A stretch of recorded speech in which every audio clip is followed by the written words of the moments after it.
یہاں آنے سے پہلے فیملی کے ساتھ جب بات چیت ہوتی ہے تو فیملی بھی تو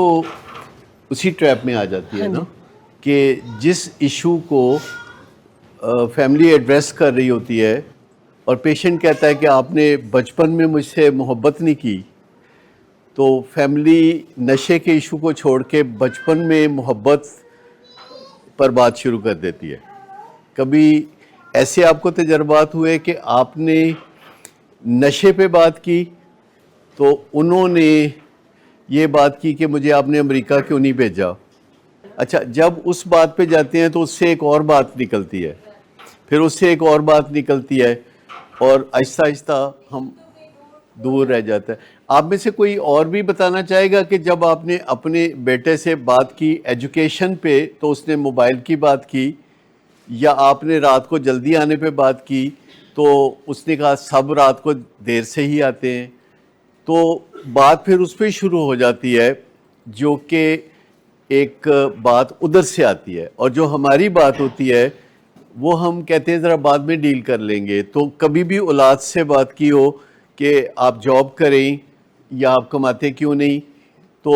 وہ کسی اور طرف بات چلی جاتی ہے جو ہمیں ڈیفینڈ کرنے پہ مجبور کر رہی ہوتی ہے بات، کیونکہ وہ ہمارے اوپر مدعا ڈال رہے ہوتے ہیں کہ آپ نے ہمارے لیے یہ کوئی تکلیف دہ رویہ اپنایا تھا یا ماضی میں ایسا کیا تھا جس کے نتیجے میں ہم نے ایسا کیا ہے۔ تو دوسری بیماریوں میں نہیں ایسا کرتے۔ جب آپ دیکھتے ہیں کہ کسی کے پیٹ میں درد ہے اور اس کو لوز موشن آ رہے ہیں اور آپ کہتے ہیں کہ علاج کے لیے چلو، تو وہ یہ نہیں کہتا کہ بچپن میں مجھے آپ نے پیار نہیں دیا تھا۔ کوئی بتائے گا کہ جب آپ سے بات کی جائے تو آپ پھر اس موضوع پہ بات کرنے لگتے ہیں، اور جب یہاں مجھ سے بات کریں یا مس شمائلہ سے بات کریں یا مس جہارہ سے بات کریں کہ میرا اگر فلاں مسئلہ حل نہ ہوا تو میرا 36 کروڑ کا نقصان ہو جائے گا،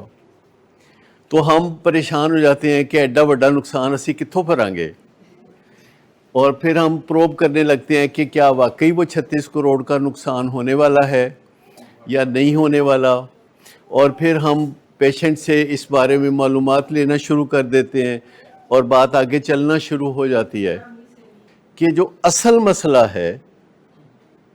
جس سے کہ خود مریض تکلیف میں ہے اور اس کی زندگی خراب ہے، اور فیملی تکلیف میں ہے اور فیملی کی زندگی خراب ہے، ہمارا رشتہ اس مسئلے کے حوالے سے ہے۔ بس اس مسئلے پہ بات اگر ہو جائے تو پھر دوسرے مسئلوں پہ بھی بات کی جا سکتی ہے، لیکن پرائرٹی پہلے اس مسئلے کو ہے جس کی وجہ سے ہم اور آپ ملے۔ یہ بھی بہت کامن ہے کہ کوئی بندہ بے عزتی کرتا ہے، زیادتی کرتا ہے،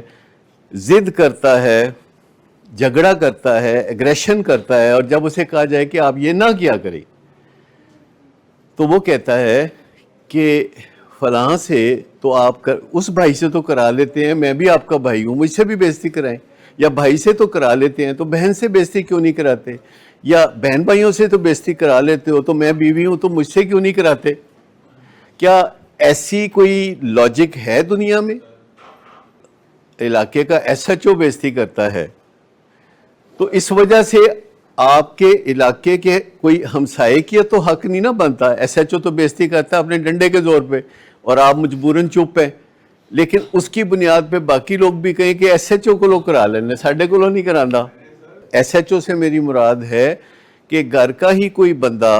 جس نے گھر میں ٹیرر پھیلایا ہوا ہے، لیکن اصل سوال جو ہے وہ جب آپ اٹھاتے ہیں اپنے لوڈ ون کے ساتھ تو وہ کس طرح اس اصل سوال کو پسے پش ڈال کے تو دوسری بات کرنا شروع کر دیتا ہے، اور آپ فوری طور پر دوسری بات میں الجھ جاتے ہیں یہ سوچتے ہوئے کہ بعد میں ہم واپس آئیں گے اصل بات پر۔ لیکن آپ یہ بھی کر سکتے ہیں کہ پہلے ہم اصل بات کر لیں تو بعد میں ہم وہ بات کریں گے، بچپن کی محبت نہ ملنے کی بات، یا کوئی بہن بھائیوں کے درمیان ناانصافی کی بات، یا سارا معاشرہ ہی رات کو جو ہے 4 بجے گھر آتا ہے یہ بات۔ اگر برننگ ایشو یہ چل رہا ہے کہ کوئی بندہ رات کو 2 بجے نشے میں دھت گھر آتا ہے اور گھر میں والد جاگ رہا ہے کہ جب کوئی آ جائے گا تو پھر دروازے بند کریں گے، تو وہ کہتا ہے کہ دیکھو آپ رات کو 2 بجے گھر آتے ہو، مجھے جاگنا پڑتا ہے، میں فکر بھی کرتا ہوں، دروازے بھی بند کرنے ہیں، اور وہ کہتا ہے کہ آپ چھوٹے بھائی کو تو گاڑی لے کے دیتے ہیں اور مجھے آپ جو ہے موٹر سائیکل پہ لگایا ہوا ہے، تو اس موضوع پہ میرے ساتھ بات کر لیں۔ تو اس لیے ان باتوں کی طرف جانا ہی نہیں چاہیے۔ جب بات کسی بیماری کی ہو رہی ہے، کسی والد کے بلڈ پریشر کی ہو رہی ہے، کسی والدہ کی ڈائبٹیز کی بات ہو رہی ہے، تو ڈائبٹیز کی بات ہی کرتے رہنا چاہیے کہ ڈائبٹیز کا کیا کرنا ہے، امی جی کی ڈائبٹیز کا کیا کرنا ہے۔ یہ ہے ایشو، اصل ایشو تو یہ ہے کہ اس بیماری کا اب کیا کرنا ہے، تاکہ فیملی ایک پیج پہ آ جائے اور سب لوگ جو ہیں۔ تو جب ہم بات بیماری کی کرتے ہیں، چاہے گھر پہ کریں چاہے ریہیبلیٹیشن سینٹر میں کریں، تو بات تو بیماری کی ہوگی۔ اس کا مطلب یہ نہیں ہے کہ دوسری باتیں امپورٹنٹ نہیں ہیں، اس کا مطلب صرف یہ ہے کہ پہلے یہ بات کر لیں، اس کے بعد دوسری بات بھی کر لیں، پھر اس کے بعد تیسری بات بھی کر لیں، پھر اس کے بعد جتنی باتیں چاہے کر لیں۔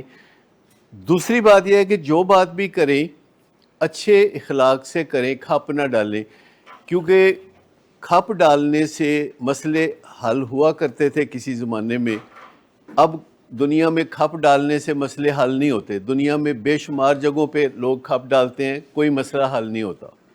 جیسے مریض نشے کی قید میں ہوتا ہے تو سب سے پہلے وہ سفر کرتا ہے، پھر اس کے ساتھ ساتھ پورے گھر والے نشے کی قید میں چلے جاتے ہیں اپنے پیارے کے پیچھے پیچھے، اور دن رات ان کو ایک ہی سوچ ہوتی ہے کہ اس کا کیا بنے گا۔ دن رات ایک ہی سوچ ہوتی ہے کہ ہمارے اس لوڈ ون کا، اس پیارے کا کیا بنے گا جو نشے کی بیماری میں ہے۔ رات کو نیند کھلے تو یہی خیال آتا ہے، پہلے تو نیند ہی نہیں آتی، نیند آ جائے تو پھر خواب ایسے آتے ہیں، پھر نیند کھلے تو یہی خیال آتا ہے کہ اس کا کیا بنے گا۔ چاہے باقی 5 بچے نارمل زندگی گزار رہے ہوں، ان کا خیال نہیں آتا۔ جیسے کوئی بزنس مین ہو تو اس کے 10 بزنس ہو تو اس کو اس بزنس کا خیال آتا ہے سب سے پہلے کہ جس میں کوئی پرابلم ہے، لہٰذا وہ جو 9 بزنس کامیاب ہیں اس کا وہ لطف نہیں اٹھا سکتا۔ تو انسانوں کو چاہیے کہ اپنی سوچوں کا توازن قائم کریں کہ کوئی مسئلہ جتنی توجہ کا حقدار ہے اتنی توجہ اس کو دے دیں، اور باقی اچھی چیزوں کو بھی توجہ دیں تاکہ آپ کا موڈ اس طرح تخلیق پائے، کیونکہ جو کچھ ہم سوچتے ہیں اس کے مطابق ہمارا موڈ تخلیق پاتا ہے۔ 2 دن پہلے میں سارا دن کام کاج کر کے جب گھر گیا اور ٹی وی آن کیا تو مسئلہ چل رہا تھا کہ 14 بچے چھت گرنے سے مر گئے ہیں، 30 بچے زخمی ہو گئے۔ تو میں سارا دن ہی کافی یہی کہانیاں سنتے سنتے گھر گیا تھا، تو میں نے چینل بدل دیا کہ میری سکت سے زیادہ ہے، تو دوسرے چینل پہ بھی وہی چل رہا تھا، تیسرے چینل پہ بھی وہی چل رہا تھا، پھر میں نے CNN لگا لیا، وہاں چل رہا تھا کہ افریقہ میں کتنے برے حالات ہیں، تو میں نے کہا یہ بھی بارے میں نہیں ہے، تو پھر میں نے چینل بدلا تو وہ فٹ بال کا جو فیفا کے میچ ہو رہے ہیں، وہ 2 ٹیموں کے درمیان میچ ہو رہا تھا، تو میں اس میں مگن ہو گیا، کیونکہ مجھے پتا تھا کہ میں جو چیز دیکھوں گا اور سوچوں گا اس سے میرا موڈ تخلیق کرے گا۔ تو میں تو سارا دن ہی غمناک کہانیاں سنتا ہوں، تو اگر میں اسی پہ سوچتا رہوں